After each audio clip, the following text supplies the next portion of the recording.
Hello student, इस video में हम सर्किट नेटवर्क के ईयर 2019 का ऑब्जेक्टिव सॉल्यूशन करेंगे। आइए हम डिस्कस करते हैं बिना लेट किए। कह रहा है an ideal constant current source has internal resistance. आप जानते हैं कि आइडियल करंट सोर्स का इंटरनल रेजिस्टेंस क्या होता है, इन्फिनिटी होता है। तो इसका करेक्ट आंसर क्या हो जाएगा, बी हो जाएगा। फिर कह रहा है when two different resistance are connected in series they have. जब दो अलग अलग रेजिस्टेंस आपका क्या होगा, सीरीज में कनेक्टेड होगा, जैसे R1 है R2 है, तो करंट तो आपका क्या होगा, सेम फ्लो होगा, लेकिन वोल्टेज ड्रॉप क्या हो जाएगा, अलग अलग हो जाएगा। तो सेम वोल्टेज ड्रॉप अक्रॉस से गलत हो जाएगा, same current flow through them सही हो जाएगा, different current passing through they गलत। तो सही आंसर कौन हो जाएगा, same current passing through them.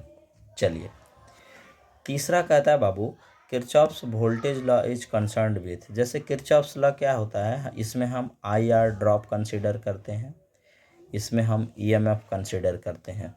तो वोल्ट आपका क्या हो जाए, KVL में किरचॉफ्स वोल्टेज लॉ में हम IR ड्रॉप और EMF क्या करते हैं, कंसीडर करते हैं। तो कौन होगा, IR ड्रॉप ये भी होगा, आपका बैटरी EMF ये भी सही होगा। तो इसका मतलब सही आंसर कौन हो जाएगा, डी हो जाएगा। समझ में आया, सही आंसर आपका डी हो जाएगा। आइए हम चौथा करते हैं, which of the following is the ultimate source of energy for us. देखो हमारे लिए नहीं, पूरी पृथ्वी के लिए जो प्राइमरी सोर्स ऑफ एनर्जी है, जितने भी जीव जंतुओं के लिए, वो सभी आपका सन एनर्जी है, जिसको हम सोलर एनर्जी भी कह सकते हैं। तो आपका जो सोलर एनर्जी है यहाँ, वो अल्टीमेट सोर्स ऑफ एनर्जी है। चौथा कहता है in pure resistive circuit the phase angle between AC voltage and current is. Purely resistive circuit में आपका क्या होता है, प्योरली रेसिस्टिव सर्किट में ये जैसे प्योरली रेसिस्टिव सर्किट है, ये आपका करंट है, आपका वोल्टेज है, तो वोल्टेज और करंट दोनों क्या होता है, सेम फेज में। फाइव का डिग्री 0 डिग्री, तो सही आंसर कौन हो जाएगा, ए हो जाएगा। समझ में आया। फिर कह रहा है in pure inductive circuit frequency is. देखो प्योर इंडक्टिव सर्किट में the frequency is to the inductance. Purely inductive circuit में जैसे इधर पहले ऐसे, जैसे प्योर इंडक्टिव सर्किट है, तो जो सप्लाई फ्रीक्वेंसी देंगे वो आपका क्या होगा, सेम रहेगा। एफ आपका क्या रहेगा, कांस्टेंट। सप्लाई की फ्रीक्वेंसी आपका चेंज नहीं हो सकती है, वो बदल सकता है। ये नहीं कि आपका क्या हो जाएगा, इंडक्टेंस घटाने बढ़ाने से आपका ये बदल जाएगा। सप्लाई का फ्रीक्वेंसी आपका सेम रहता है। तो क्या रहेगा, अनरिलेटेड, माने कोई रिलेशन ही नहीं है। समझ में आया, कोई रिलेशन। हाँ, लेकिन इतना जरूर जानते हैं कि एक्सेल बराबर क्या होता है, 2πfl। माने जो इंडक्टिव रिएक्टेंस है, इंडक्टिव रिएक्टेंस वो फ्रीक्वेंसी पर डिपेंड करता है।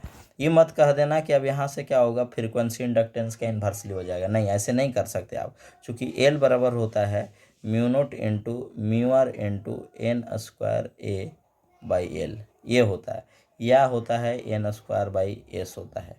ये इंडक्टेंस होता है किसी कॉइल का। तो यहाँ जो होगा फ्रीक्वेंसी और इंडक्टेंस में कोई रिलेशन नहीं, तो अनरिलेटेड। ये फॉर्मूला से उल्टा मत मार देना, ऐसा संभव नहीं है, क्योंकि सप्लाई की फ्रीक्वेंसी क्या रहेगी, कांस्टेंट रहेगी, वो बदल नहीं सकती है।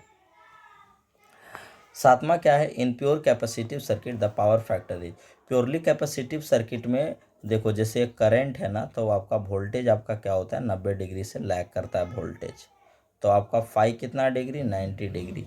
तो cos फाइव पावर फैक्टर बराबर कितना होता है, cos फाइव, माने cos 90 डिग्री बराबर क्या हो जाएगा, 0। समझ में आया। तो पावर फैक्टर क्या हो जाएगा, 0। नेक्स्ट देखो, करा the RMS value for a pure sine wave is. Pure sine wave के लिए RMS वैल्यू कितना होता है आपका, the RMS value of pure sine wave. जैसे देखो तो Vmax/√2 होता है, Imax/√2 होता है, और 1/√2 का वैल्यू होता है 0.707। समझ में आया। तो सही आंसर कौन हो जाएगा, ए।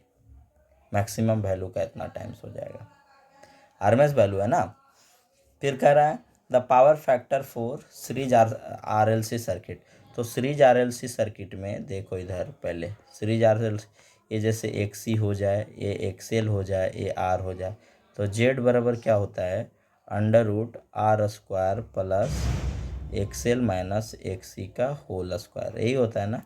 और cos फाइव बराबर क्या होता है, R/Z होता है, माने cos फाइव जिसको पावर फैक्टर बोलते हैं, R/Z। Z का वैल्यू कितना, √R² plus XL minus XC का होल स्क्वायर। यही हो जाएगा ना, तो सही आंसर कौन हो जाएगा? ए। चलो नेक्स्ट क्या है, series circuit is said to be is electrical resonance when it's, देखो इलेक्ट्रिकल रेजोनेंस का मतलब है कि पावर फैक्टर आपका यूनिटी, रेजोनेंस एट रेजोनेंस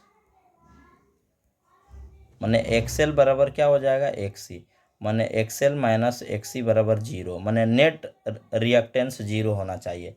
और जो जेड हो जाएगा, जेड आर, वो हो जाएगा मिनिमम, मिनिमम हो जाएगा। और किसके बराबर? आर के बराबर हो जाएगा रेजोनेंस में। तो कह रहा है कि रेजिस्टेंस तो जीरो नहीं हो सकता, इम्पिडेंस तो जीरो हो नहीं सकता, लेकिन नेट रिएक्टेंस क्या हो जाएगा? जीरो हो जाएगा, माने एक्सएल माइनस एक्सी बराबर जीरो। चलो हम लोग 11 नंबर प्रॉब्लम को करते हैं। कह रहा है quality factor of R L. सबसे पहले जो ही क्वालिटी फैक्टर आ जाए फॉर्मूला लिख दो। क्यू बराबर क्या होता है? 1/r under root L by C, यही होता है ना। कह रहा है quality factor of R L C electric circuit can be increased by increasing the value of, R बढ़ाइएगा तो क्यू घट जाएगा, सी बढ़ाइएगा तो क्यू घट जाएगा, माने एल बढ़ाइएगा तो क्यू क्या हो जाएगा? बढ़ जाएगा। तो क्या हो जाएगा? इंडक्टेंस। चलो नेक्स्ट क्वेश्चन कह रहा है the voltage applied in series RLC circuit when I बराबर 5 मिली एम्पियर, आई बराबर 5 मिली एम्पियर, वी एल बराबर 35 वोल्ट, वी एल बराबर कितना? 35 वोल्ट, वी सी बराबर आपका है 25 वोल्ट। तो कह रहा है आर 1000 ओम दिया हुआ है। कितना दिया हुआ है? 1000 ओम दिया हुआ है। तो कह रहा है, तो देखो सीरीज आरएलसी सर्किट जैसे ही कह दे, सॉरी, ये आपका क्या हो जाएगा? इंडक्टेंस हो जाएगा। ये हो जाएगा आर एल सी, माने वी एल कितना दिया हुआ है? 35 वोल्ट, ये 25 वोल्ट। तो ये आपका वी आर माने आई आर, आई दिया हुआ है 5 गुने 10⁻³ मिली एम्पियर, आर दिया हुआ है कितना? 1000। तो ये से कट गया, माने कितना हो जाएगा? 5 वोल्ट। कौन है आंसर? देखो 5 वोल्ट इसमें नहीं है, तो इसमें कौन आंसर होगा?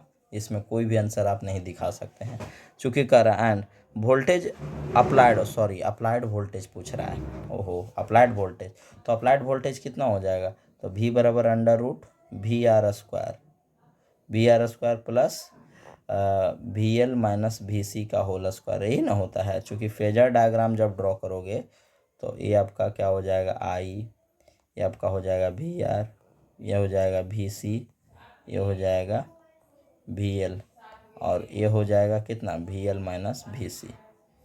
तो यही ना सप्लाई वोल्टेज हो जाएगा, मैंने अंडर रूट कितना? 5 का स्क्वायर, 5 का स्क्वायर करोगे plus V L minus V C. तो वी एल कितना आपको? 35 में से कितना हो गया? 35 में से आपका चला गया, 35 में से 35 में से आपका चला गया 25, 35 में से 25 चल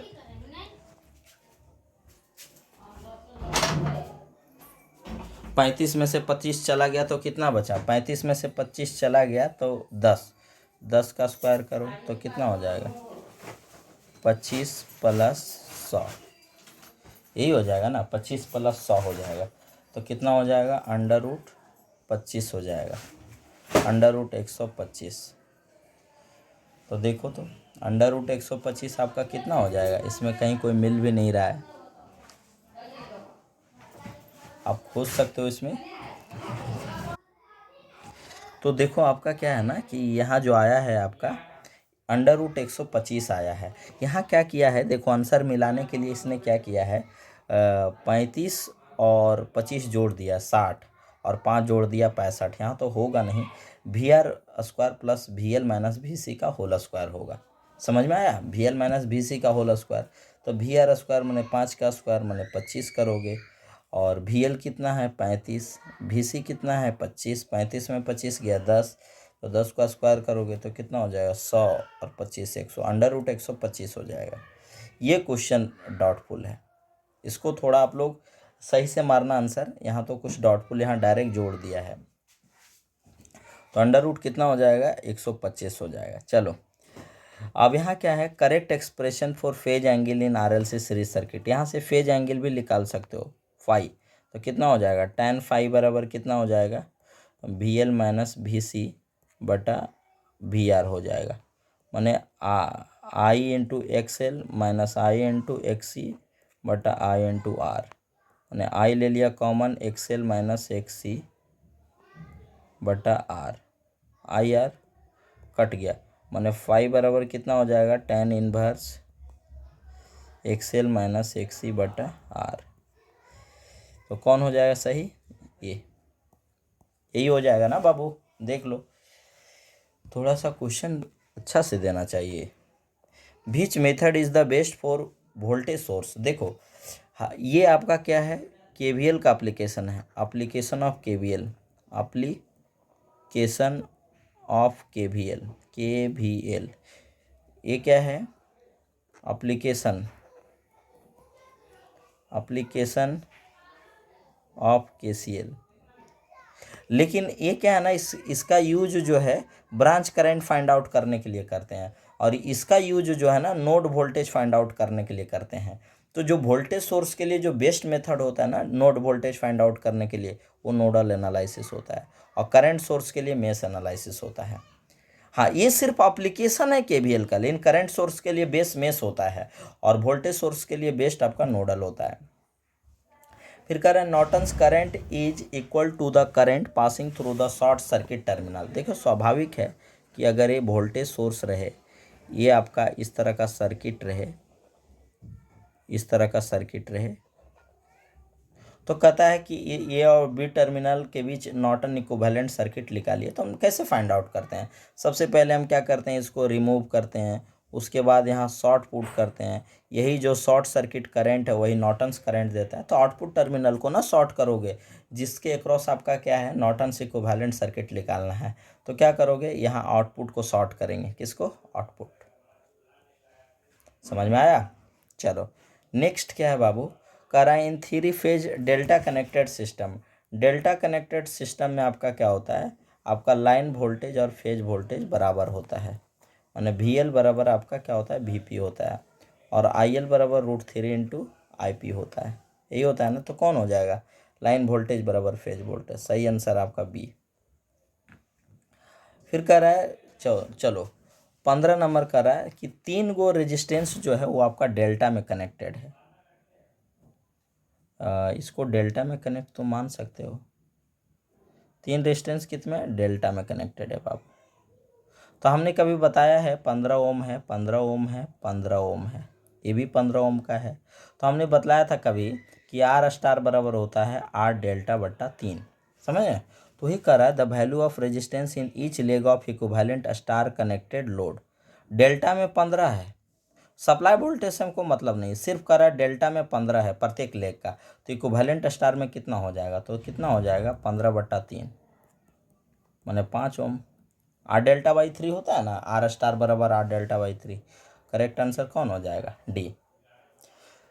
फिर चलो अब कह रहा है by using 2 watt meter power can be measured in. Power देखो 2 वाट मीटर मेथड है, ब्लॉन्डल्स थ्योरम हमने बताया था कि यदि किसी नेटवर्क में हम एन वायर के थ्रू सप्लाई दे रहे हैं और कॉमन हम सभी प्रेशर कॉइल का किसी आर्बिट्ररी पॉइंट पर करें, किसी लाइन को हम कॉमन नहीं माने, तो हाँ एन वाट मीटर की ज़रूरत होती है। लेकिन यदि हम एक लाइन को कॉमन कर दें तो हमको n-1 वाट मीटर की ज़रूरत होती है। तो 2 वाट मीटर मेथड जो है 3 फेज 2 वायर सिस्टम में भी कर सकते हैं, 3 फेज 2 वायर सिस्टम में भी हम कर सकते हैं। समझ में आया, 3 फेज 2 वायर सिस्टम में कर सकते हैं, 3 फेज 3 वायर सिस्टम यहाँ होना चाहिए, 3 फेज 3 वायर सिस्टम में भी कर सकते हैं। 3 फेज 4 वायर सिस्टम में कैसे कर पाओगे बताओ, 3 फेज 4 वायर सिस्टम में नहीं कर पाओगे। आपको 2 वाट मीटर मेथड है, आपको एक लाइन कॉमन करोगे तो 3 वाट मीटर की रिक्वायरमेंट पड़ेगी। समझ में आया, 3 वाट मीटर की ज़रूरत पड़ेगी। तो इसलिए आपका क्या हो जाएगा, सही कौन हो जाएगा, 3 फेज 4 वायर में भी कर सकते हो, लेकिन आप यहाँ क्या है दोनों ऑप्शन सेम दे दिया है। तो ये 3 फेज 4 वायर में आपका 3 वाट मीटर की मिनिमम ज़रूरत पड़ेगा। यदि आप न्यूट्रल को कॉमन कर देंगे तो 3 वाट मीटर की ज़रूरत पड़ेगी। तो यहाँ करेक्ट आंसर आप यही मान लो, 3 phase 2 wire system, 3 phase 2 wire system B वाला भी है। तो देखो ब्लॉन्डल्स थ्योरम का कॉन्सेप्ट पर जाना, ब्लॉन्डल्स थ्योरम का कॉन्सेप्ट पर आप जा सकते हो, लेकिन पावर कैन बी मेजर्ड है बाबू, पावर कैन बी मेजर्ड है। तो इसे पावर तो आप इसमें भी मेजर कर सकते हो 2 वाट मीटर मेथड से, कोई बड़ी बात नहीं है। तो सही आंसर तुम ऑल ऑफ डी कर सकते हो, इसमें कोई शक नहीं है, ऑल ऑफ डी। इससे भी आप मेजर कर सकते हो, समझ में आया? हाँ, आप इसमें भी मेजर कर सकते हो। तो आपका क्या हो जाएगा, 16 हो गया। 17, करा under condition of maximum power transfer the efficiency is, efficiency maximum power का 50% होता है, ये तो आप जानते हो। Thevenin theorem is applied to, Thevenin theorem किसके लिए होता है, लीनियर बाइलेटरल नेटवर्क के लिए होता है, लेकिन बाइलेटरल नहीं है, लीनियर है। और साथ ही साथ एक्टिव सोर्स होना जरूरी है, माने नेटवर्क को एक्टिव होना बहुत ज़रूरी है, अदरवाइज आपका क्या होगा, थेवेनिन थ्योरम कैसे अप्लाई कर पाओगे, कैसे थेवेनिन वोल्टेज अप्लाई कर पाओगे, तो क्या हो जाएगा, एक्टिव एंड लीनियर नेटवर्क हो जाएगा। सही कौन हो जाएगा, सी। तो इस वीडियो में इतना ही, आपका टोटल कंप्लीट हो गया 2019 का टोटल 20 ऑब्जेक्टिव कंप्लीट हो गया। आई होप कि आप लोग को समझ में आ गया होगा। Thank you.